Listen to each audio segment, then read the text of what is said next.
A sudden call from my sister, Kristen. After stealing my husband, what could she possibly want? When I answered, I heard the crying of a child and Kristen's triumphant voice over the phone. I took your child from the apartment and brought her home. Ben and I will raise her properly in your place. Additionally, my husband, who left me and my daughter for his mistress. My sister laughed and joked, the daughter also wants a young and beautiful mom like me.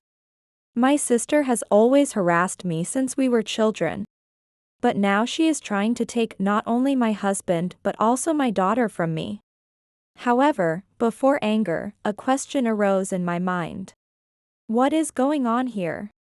The words my sister spoke and the current situation did not connect at all. And I asked her in confusion. Whose child is this? It's a bit hard to say. After my words, my sister and husband, who had been taking my daughter with ease, seemed shocked. They must be pale over the phone. The two of them have done something irreversible. The worst development awaits them. I am Megan. We are a family of 4 with my parents and my sister. Our parents are kind and gentle, and they raised us sisters without any hardship. Like my parents, I am often told by others that I have a generous personality. However, Kristen, my sister who is 2 years younger, was different from us with a strong and aggressive character. And since she became aware, she seemed to have a strong hostility towards me, constantly harassing me. My oldest memory is from when we were in kindergarten, and each of us sisters received a stuffed animal as a Christmas present. I received a pink rabbit stuffed animal and my sister a blue cat stuffed animal. We were both thrilled to receive exactly what we asked Santa for. And we were always together, whether sleeping or going out. One morning, when I woke up, the stuffed animal that should have been next to me was gone. I searched around the bed but couldn't find it. In a panic, I asked my sister, who had woken up earlier, if she knew where the stuffed animal was. But she said she didn't know. As I was worried about the stuffed animal, my mother told me I was going to be late. So I started getting ready for kindergarten. When my sister called me saying she had found the stuffed animal. Rushing to where my sister was, she pointed inside the trash can. The trash can. I wondered but reluctantly looked inside. And there was my stuffed animal. Shredded and with cotton spilling out as if it had been cut with scissors. Seeing that, I burst into tears. I vaguely remember our parents rushing over to comfort me after hearing the commotion. But I was too shocked by what happened to the stuffed animal to remember clearly. My sister was still young at the time, so my parents consoled me by saying it wasn't on purpose. But I still vividly remember my sister laughing loudly while I was crying. Her smile is etched in my memory, not the innocent one of a child, but rather like that of a devil.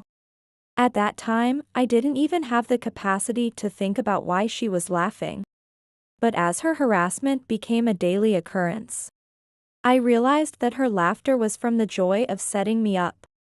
The harassment from my sister continued daily after that incident. She would steal my snacks, push me into a field on the way to school, or tear my study notes. Every time she harassed me, I would get angry and confront her. But since Kristen was stronger-willed and more articulate, she would feign ignorance or angrily yell back at me, leaving me always feeling defeated.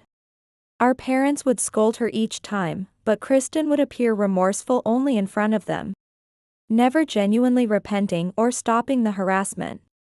As we grew older, her methods of harassment escalated. Thanks to the care of my parents and friends, nothing serious happened. But she went as far as to post slander about me anonymously online, steal money from my piggy bank, or suddenly push me onto the road. All of which could have led to crimes or accidents. Having been harassed by my sister from a young age, I could never figure out why she hated me so much. In middle school, after a friend gave me a bracelet for my birthday, which I cherished. She broke it. Crying, I asked her, "Why do you harass me?" After thinking for a moment, Kristen just spat out, "I just hate your existence. There's nothing I can do about that." I was speechless at my sister's response. While she was turbulent only in relation to me, she managed her other interpersonal relationships and school life reasonably well.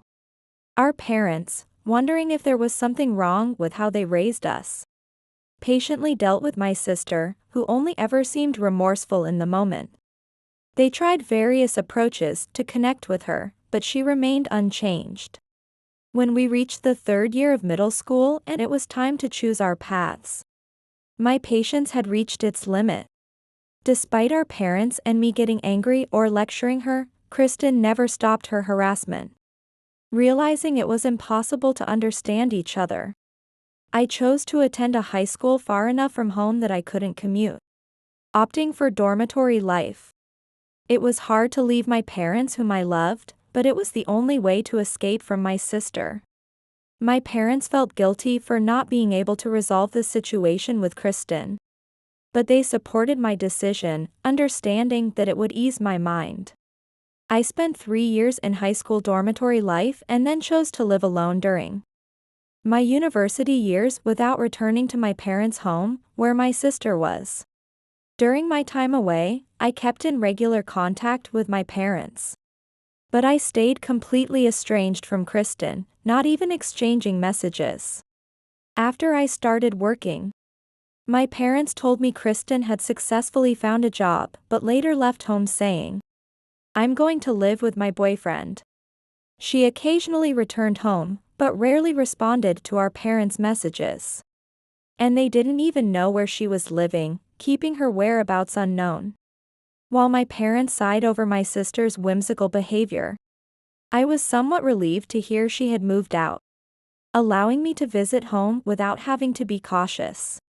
As time passed, I married Ben, my boyfriend from university. My parents were delighted about our marriage. Since Kristen was still out of touch, we couldn't have a face-to-face meeting. Though our relationship was poor, she was still my sister, and I felt a bit sad not being able to share the news of my marriage with her. I hoped that with time and as we both matured, Kristen's attitude towards me would calm down. I hoped that when we met next, we could have a normal sisterly relationship. In my heart, I wished for this. And 3 years after getting married, I was living a fulfilling life with my beloved husband and our adorable child. I quit my job after giving birth and was busy with housework and child rearing. It was a busy life, but I was happy. However, not long after our child was born, my husband began coming home late more frequently. He also started working on weekends, saying he had business trips. Before, my husband hardly ever worked overtime, and he had never gone on business trips. Despite feeling a bit suspicious, I believed him when he said, "I've been transferred to a different department, and continue to handle parenting on my own." One night, after returning from a business trip, my husband, who had already eaten outside, went straight to the bedroom saying he was tired after a bath. While sighing at the suit he left on the living room sofa, I picked it up to hang it and noticed something hard in the pocket. "What's this?" Curious, I took it out, and it turned out to be a lipstick. I was so shocked I froze. It was a brand I had never used, certainly not mine. Why was there lipstick in my husband's suit pocket when he was supposed to be on a business trip? I was shaken, and my hands trembled as I held the lipstick. His recently sudden late returns, frequent business trips on weekends. I was convinced my husband was having an affair. Why? With whom? I felt an urge to confront my husband immediately, but he was already asleep, and I was too upset to speak properly. Moreover, it seemed better to gather evidence and discuss this calmly. Thinking this, I took a photo of the lipstick as evidence, and searched online for a detective agency to gather proof of my husband's affair. I pretended everything was normal while waiting, and about a week later, I received the investigation report from the agency. During the day when my husband was at work, I nervously checked the contents and was shocked. The name written as my husband's affair partner was my sister, Kristen. Where did they meet? Why did she know he was married? Many questions popped into my head. But what dominated my thoughts were all the times Kristen had harassed me in the past. Could it be? But if anyone would do it, it would be Kristen. Surely, this was also part of her harassment against me. The investigation report also included a background check on Kristen. And her mobile number was listed, so I impulsively called it. When Kristen answered, I shouted, "What on earth are you thinking?" She seemed to realize it was me right away and giggled on the other end. "Oh, did you find the lipstick?" That lipstick was deliberately placed by Kristen to make me aware of the affair. I was sure of it from her tone. I confronted Kristen, trying to contain my anger. Laughing, she proudly began to spill the details as if boasting. Kristen learned about my marriage when she visited our parents' home after a long time. It seems she saw my wedding photo, which our parents cherished. Then, as a way to harass me, she came up with the idea of stealing my husband. Kristen searched for my husband's social media using his name, sent him messages, and made contact. Identifying herself as my sister, she lied to my husband, saying, "I've been terribly treated by my family. And I wasn't even told about my sister's marriage." Painting me and our parents as terrible people and deceiving my husband. She kept him from telling me, claiming these were confidential consultations. And frequently contacted him, manipulating him to develop romantic feelings for her. My husband believed everything Kristen said, betraying me and our daughter according to Kristen's plan, and entered into a relationship with her. Harassment. This goes beyond mere harassment. I felt a mix of anger and disgust at my sister's story. I have plans later, so I'm going to hang up now. Ben is head over heels for me, so it looks like you'll be getting a divorce, sis. Good luck. After revealing everything, Kristen hung up laughing without waiting for my reply. After the call with Kristen, I just sat down on the spot. I had been harassed by Kristen countless times growing up. But I thought if she had grown up and reflected on her actions, I could let bygones be bygones. I had hoped we could become normal sisters. Yet, Kristen was still only thinking of putting me down. And in such a cowardly way. Tears overflowed, but just then, my daughter, who had been napping in the next room, seemed to wake up. Right, I can't just sit here hurt. For my daughter's sake, I needed to talk to my husband. I hugged my daughter, gathering my strength. That night, after putting my daughter to bed, I confronted my husband with the investigation report as evidence of his affair. However, even after seeing it, my husband showed no remorse and didn't even apologize. Even as I asserted everything Kristen said was nonsense, my husband didn't believe me at all. Fully trusting Kristen's side of the story. Truly, love is blind. Then my husband said he wanted to be with Kristen and asked for a divorce. Though it was Kristen who initiated it. I couldn't continue with someone who so easily betrayed me and our daughter. So I agreed to the divorce but insisted I wouldn't give up custody of our daughter. However, my husband also wanted to keep custody, and our opinions clashed head-on. I couldn't give in on that point, so the divorce discussion remained unresolved. We talked until dawn, but it looked like it was going to be a long battle. So we paused the discussion, and my husband, saying he'd live with Kristen, left the house without even looking at our sleeping daughter. Why would a father who hadn't been involved with his daughter suddenly want custody? If he had paternal feelings, he shouldn't have cheated. Various thoughts crossed my mind, but no matter how I argued, he stubbornly insisted on not giving up custody. I continued to negotiate with my husband via phone and email. But the conversation remained at a deadlock, and we hadn't even managed to divorce yet. After my husband left, I started looking for a job to prepare for divorce, while my parents took care of my 1-year-old daughter. I explained everything to my parents about Kristen's harassment and the affair with my husband, which led to the divorce.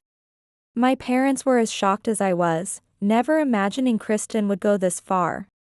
And they apologized to me on behalf of Kristen, crying. However, I knew it wasn't my parents' fault from how they had always dealt with Kristen. I asked my parents to take care of my daughter while I looked for a job during the divorce. My parents gladly accepted to help with anything they could. One night, as I was putting my daughter to bed, I received a call on my phone. Who could it be at this hour? When I checked the screen, it was from my sister, Kristen. I hadn't spoken to her since I confronted her about the affair. Curious, I answered the phone, and I could hear the sound of a child crying on the other end. A child? According to my parents, Kristen was supposed to be unmarried.